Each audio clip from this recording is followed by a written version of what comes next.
Octopus. Dans l'émission d'aujourd'hui, nous allons voir comment on peut utiliser les jeux et les simulations dans l'enseignement.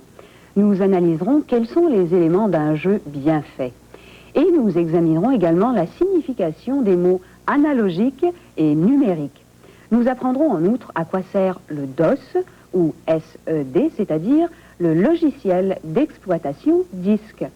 Commençons, si vous voulez bien, par quelques simulations. Bon, alors il y aura encore des jeux, ça me plaît beaucoup. Mais qu'est-ce que c'est une simulation? L'exemple le plus connu, Yvon, est celui du simulateur de vol. C'est la réplique d'un avion sur lequel les élèves pilotes s'entraînent avant de se lancer dans les airs. C'est un modèle qui reproduit des situations très réelles. Ah, mais est-ce qu'on peut faire ce genre de simulation sur un micro-ordinateur? Non, mais on peut faire une simulation simplifiée de l'atterrissage d'un 747, par exemple. Il y en a une pour l'Atari sur le comptoir. Celui-ci. Simulation d'atterrissage de 747. Ah ben ça, c'est incroyable. À moins que vous ne préfériez piloter un hélicoptère? Ah, là, vous commencez à m'intéresser. Eh bien, regardez donc le disque de l'ordinateur Apple. Celui-là, voilà. Apple. Hélicoptère. Bon, alors je le mets tout de suite dans l'unité de disque. Pour ce programme, Yvon, il va falloir des boîtiers de commande. Des boîtiers de... Hein, c'est ça, je suppose? Ouais. Où est-ce que je les branche? Sur la plupart des ordinateurs, il y a une prise extérieure, mais sur le Apple, il faut les brancher directement sur le circuit imprimé. Attention. Toutes ces petites boîtes noires s'appellent des circuits intégrés, ou CI en abrégé, et à l'intérieur d'un circuit intégré, la partie active est une petite tranche de silicium qu'on appelle une puce, encore notre octopus. Oui, mais en fait, les puces, on ne peut pas vraiment les voir, hein? Non, généralement, elles sont cachées.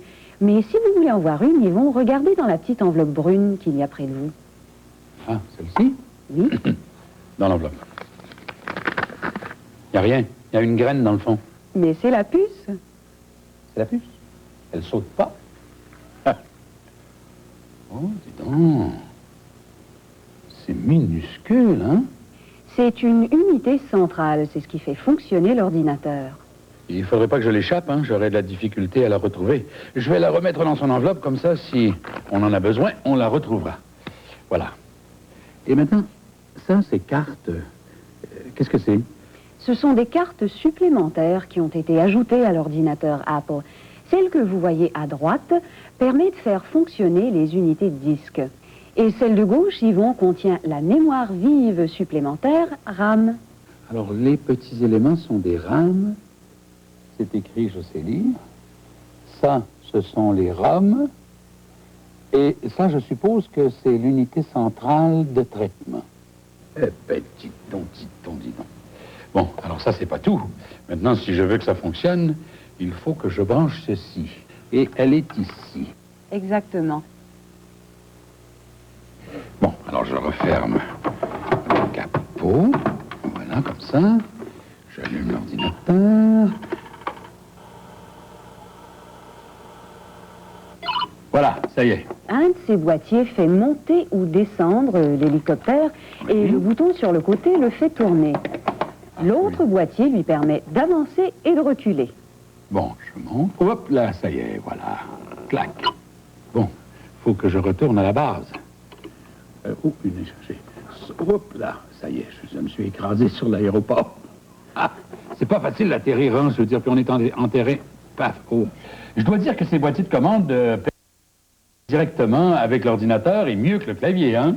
Oui, le mouvement de la main est plus directement lié à ce qui se passe à l'écran. Ah, au lieu d'écrire à droite 30 ou quelque chose du genre, il suffit de tourner le bouton vers la droite et l'hélicoptère s'en va à droite. Plusieurs jeux de simulation font appel à des boîtiers ou à d'autres dispositifs similaires pour fournir un contrôle direct avec l'objet à manœuvrer. En fait, il s'agit là d'un mode de commande fondamentalement différent du clavier, qui est, comme l'ordinateur lui-même, un dispositif numérique, alors que les boîtiers de commande fonctionnent de façon analogique. Analogique, et numérique, deux méthodes différentes d'exprimer la quantité. Lorsqu'un pêcheur montre vite de ses doigts pour indiquer le nombre de poissons qu'il a pris, il décrit cette quantité en utilisant une méthode numérique. Il utilise des éléments individuels pour décrire des objets individuels. C'est très bien, car il s'agit d'une quantité nettement définie. Il a attrapé 8 poissons, ni plus ni moins. Il ne peut pas avoir attrapé un petit peu moins, ou un petit peu plus que ces 8 poissons.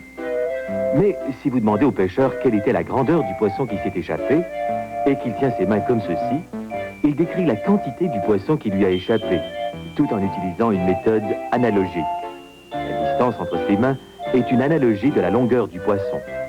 Et cette façon analogique de décrire une quantité est beaucoup plus pratique que la méthode numérique quand on doit décrire une chose qui peut varier continuellement, comme la grandeur du poisson qui a échappé à notre pêcheur. Dans le monde des machines, l'un des dispositifs analogiques les plus courants est le dispositif d'éclairage variable. La rotation du bouton correspond à une augmentation ou à une diminution de l'intensité d'éclairage. C'est un dispositif à variation continue. La lampe peut donner plus ou moins d'éclairage. Comparez ce dispositif avec un interrupteur d'éclairage, qui est le dispositif numérique le plus simple de tous. Avec l'interrupteur, la lampe est allumée ou elle est éteinte. Et cela nous amène à parler de l'ensemble d'interrupteurs qu'on appelle un ordinateur. Il s'agit bien sûr d'un dispositif numérique, puisqu'il doit tout traiter sous forme de chiffres binaires. Le clavier de l'ordinateur est lui aussi numérique. Vous pressez une touche ou vous ne la pressez pas. Mais cette méthode peut s'avérer malcommode si vous voulez décrire quelque chose qui varie continuellement, comme le mouvement d'une petite fusée sur l'écran. Car il vous faut alors fragmenter ce mouvement en éléments individuels.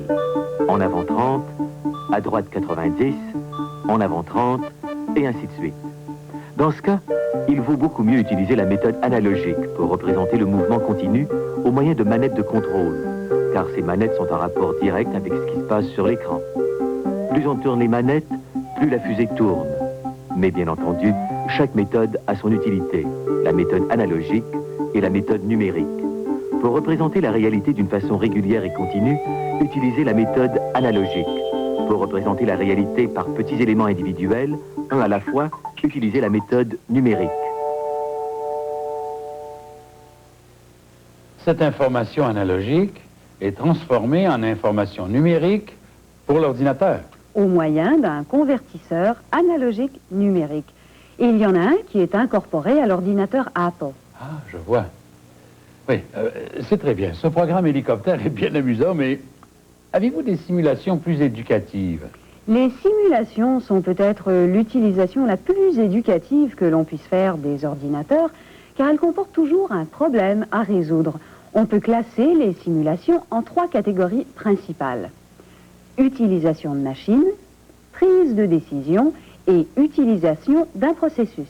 Bon, alors le programme hélicoptère fait partie de la première catégorie, utilisation d'une machine, j'ai compris. Avez-vous d'autres exemples de ce genre de simulation? Oui, il y a un programme qui simule un guichet automatique de banque sur l'ordinateur PET. Ah, voilà, c'est exactement comme la machine qu'il y a à ma banque. Oui, cette simulation est bien plus réaliste que celle que l'hélicoptère, n'est-ce pas? Oui. Ce programme a été conçu, Yvon, spécialement pour les enfants de 4e et 5e année. Oui. Lorsqu'ils seront grands, ils auront sûrement l'occasion de faire des transactions bancaires par l'intermédiaire d'une machine. Bon, alors mon code d'accès personnel, on a dit que c'était 1, 2, 3, 4, 5. Et return. Alors, quel genre de transaction? Je vais faire un dépôt. D. Et return. Taper le montant en dollars et cents. 1000. 1000 dollars de dépôt. Et return. Vers quel compte? Alors, à mon compte d'épargne, disons. S'il vous plaît, insérez l'enveloppe dans la fente. Return. Et voilà. Enveloppe acceptée. Un instant, s'il vous plaît. Bon, return pour la prochaine transaction. C'est terminé. Les affaires bancaires sont terminées, alors espace. C'est une bonne simulation. Maintenant, qu'est-ce que c'était déjà le deuxième type de simulation, prise de décision? Eh bien, Yvon, maintenant que vous savez à peu près piloter un hélicoptère et puis utiliser un guichet automatique de banque, je pense qu'il est grand temps que vous sachiez vendre de la limonade. Alors, Vous trouverez ça sur le TRS 80. alors, limonade. Alors, j'ai 10 $ d'investissement, j'ai besoin de sucre, de jus et de verre. Je vais démarrer avec, disons, 2 sacs de 5 kilos de sucre. Voilà, ça fait 10 kilos. Maintenant, 5 litres de jus. 2 sacs. Et voilà. Non. Et je vais fixer le prix de la limonade à 5 sous. Bon, alors j'ai vendu 178 verres à 5 cents. C'est formidable quand même, hein? Alors on se sert de ça pour enseigner aux enfants à prendre des décisions, à réfléchir sur les différents éléments qui composent la décision, le processus de la décision, alors. Dans cette simulation, on montre aux enfants quelles sont les actions et interactions entre les divers éléments, tels que le prix de vente, le prix du sucre. Et naturellement, les enfants sont obligés de mettre en pratique leurs connaissances mathématiques. Certaines versions de cette simulation permettent de gérer plusieurs kiosques en même temps. Elles permettent de travailler en groupe. Plusieurs enfants d'une même classe peuvent utiliser le programme en même temps, chacun d'eux gérant son propre kiosque. Bon, très bien. Maintenant, quel était le troisième type de simulation? L'utilisation d'un processus? Exact. Alors maintenant, sur l'ordinateur Atari, nous allons faire quelque chose, Yvon, qui pourrait être dangereux. Ah oui? Nous allons diriger une centrale nucléaire. Pour cette simulation, Yvon, il va vous falloir un boîtier de commande avec un levier. Ah, il y en a un ici. Voilà. Alors, où est-ce que je le branche? Sur l'avant de l'Atari, et la prise est à gauche. Ah oui. Celle-ci. Alors, le levier déplace le curseur jusqu'aux valves et aux pompes. En appuyant sur le bouton orange et en déplaçant le levier vers le haut ou vers le bas, on peut ouvrir ou fermer les valves et les pompes. La température monte un peu, alors il faut que je la baisse. Voyons. Ah, ça commence à bouillir. Attention, ça presse, là. Alors, pour circuler, il faut que j'aille ouvrir l'autre pompe. Oh là là, je te jure. Je ferme. Ouais, c'est la dernière chance que j'ai de faire mes boutiques, de toute façon. Nous allons observer une minute de silence à la mémoire de la centrale nucléaire qui vient de sauter. Oui, en fait, c'est beaucoup plus sécuritaire de travailler avec une simulation qu'avec une vraie centrale, hein? C'est une des principales raisons pour lesquelles on fait appel aux simulations lorsqu'on veut faire des expériences qui seraient difficiles à effectuer dans la réalité. Soit parce que ce serait trop dangereux, comme ici, soit parce que ce serait trop cher ou trop petit, trop gros, trop rapide ou même trop lent. Et on peut simuler tout ça sur l'ordinateur. Mais allons donc dans une salle de classe pour voir comment on peut utiliser les simulations. J'utilise actuellement 2 sortes de programmes d'ordinateur. L'un utilisant la simulation par ordinateur, l'autre l'analyse qualitative ou statistique. Comme le premier programme, la simulation par ordinateur, porte sur la géographie, on essaie de reproduire aussi fidèlement possible les diverses variables qu'on retrouve dans la vie courante. Ce programme est une simulation, une sorte de jeu dans lequel nous possédons du bétail en Afrique, au Ghana, et nous devons essayer de vendre 10 têtes de bétail dans 5 villes différentes, ce qui nous permettrait de faire vivre notre famille durant 1 an. Vous devez décider où vous vendrez vos bêtes. Vous devez gagner au moins 100 $ par année et les prix varient selon le degré de précipitation. Disons que nous devons prévoir s'il est préférable de vendre dans une région sèche ou une région humide. Et l'ordinateur vous indique après coup si vous avez réussi ou non. Ça ne marche pas la plupart du temps. Ou vous mourrez de faim, ou vos bêtes tombent malades et crèvent, ou vous crevez vous aussi. C'est comme ça que ça finit. Lire sur certains problèmes, ça demeure de la lecture, tout simplement.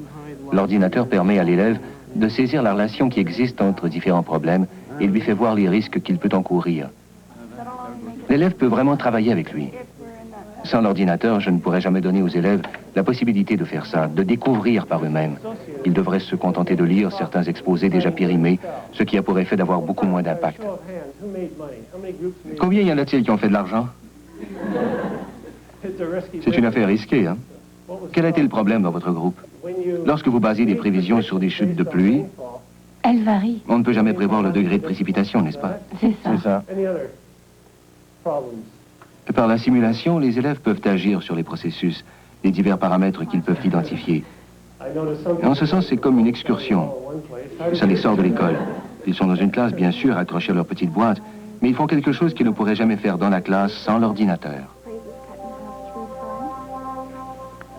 Effectivement, les simulations sont sûrement très utiles dans l'enseignement.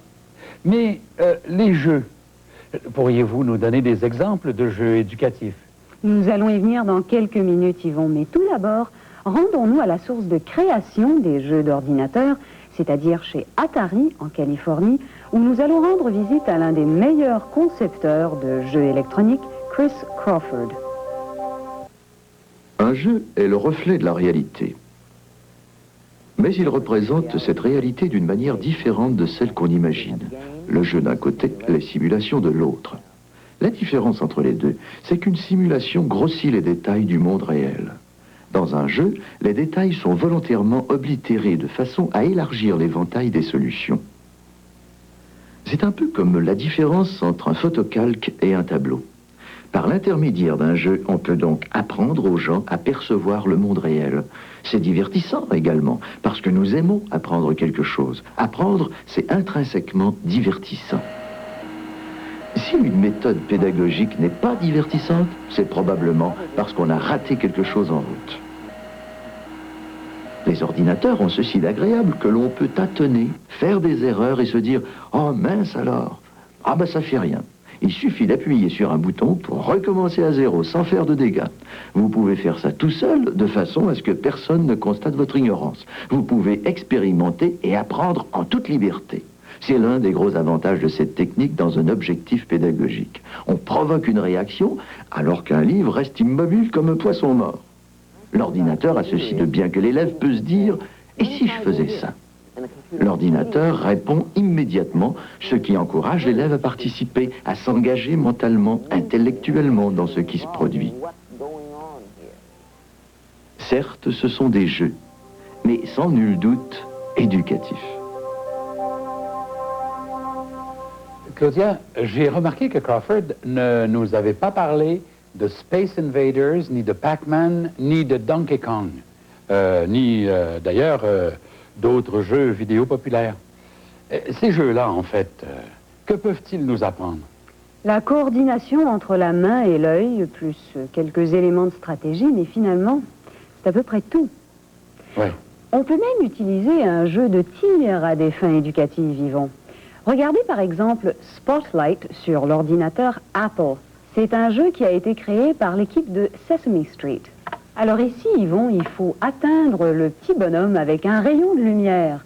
On utilise les boutons pour orienter les miroirs et le bouton sur le côté pour allumer le spot. Et quand on réussit, il y a une récompense. Trop tard, attends un peu. Et voilà, je l'ai. Bon, alors je peux donc ainsi apprendre le principe de l'angle de réflexion. Exact, Yvon. C'est un exemple de la façon dont on peut utiliser les jeux électroniques à des fins éducatives. D'accord pour les jeux physiques. Maintenant, les jeux intellectuels. Quels sont les jeux intellectuels avec lesquels on peut apprendre quelque chose? Eh bien, un des jeux intellectuels les plus populaires, c'est le labyrinthe. Il y en a un sur l'ordinateur PET. Et par 6. Voilà. Vous voulez le voir? Oui, bien sûr. Voilà. Bon, alors je passe là, là. Je commence. Avance. Droite. Avance. Gauche. Avance. Gauche. Avance. Alors là, je suis perdu. Qu'est-ce que je fais? Ah oui, au secours, j'appuie sur S. Eh ben, mon vieux. Bon, je vois, ça me donne une vue plongeante. Les enseignants trouvent ces jeux de labyrinthe extrêmement utiles pour développer la perception de l'espace chez l'enfant. Eh bien, je dois dire que ces jeux électroniques sont fascinants et en plus très amusants. Oui, on a fait récemment beaucoup de recherches didactiques sur les ingrédients magiques qui rendent ces jeux d'ordinateur si passionnants. Et bien sûr, ce sont ces mêmes ingrédients qui font que certaines choses sont amusantes à apprendre. Défi dans le fait qu'il faut continuellement ajuster le niveau de difficulté pour maintenir l'intérêt. Fantaisie par la création de micro-mondes spéciaux dans lesquels on peut jouer un rôle imaginaire. Curiosité, l'élément de surprise, de nouveauté, car on ne sait jamais très bien ce qu'on va découvrir l'instant d'après. Et dites-moi, est-ce qu'il y a une façon qui permet aux enseignants et aux parents de distinguer les jeux susceptibles d'apprendre quelque chose aux enfants des autres qui ne sont que des jeux? Le ministère de l'Éducation commence maintenant à publier des listes de didacticiels disponibles. Il existe en outre un certain nombre de magazines spécialisés dans les utilisations didactiques de l'ordinateur. La plupart d'entre eux font une critique des didacticiels. Ben tiens, justement, en voici une critique de jeu. Ah oui, c'est un magazine français. Tiens, de la publicité pour un ordinateur français. 180K, formaté, DOS, très complet. Qu'est-ce que c'est ça, DOS? Le DOS, c'est-à-dire SED en français, c'est quelque chose dont nous n'avons pas encore parlé. Mais je pense qu'il serait grand temps de le faire. Quand on met un disque dans une unité du disque, on suppose beaucoup de choses.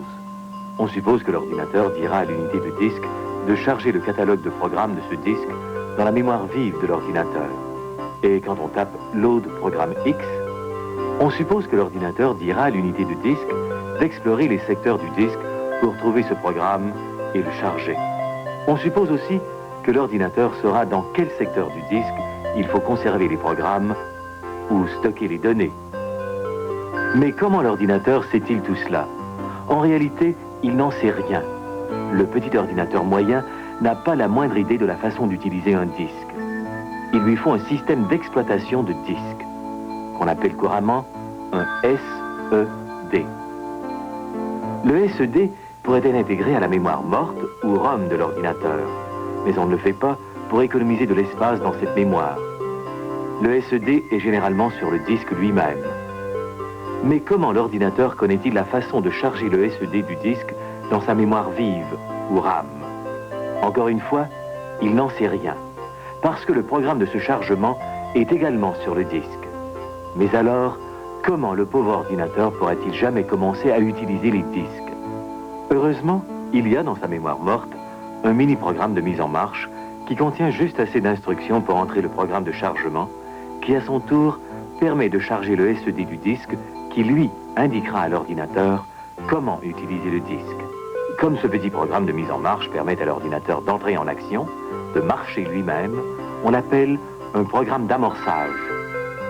C'est pourquoi, quand un ordinateur charge le SED dans sa mémoire vive, on dit qu'il procède à l'amorçage du SED, ou simplement qu'il amorce le SED.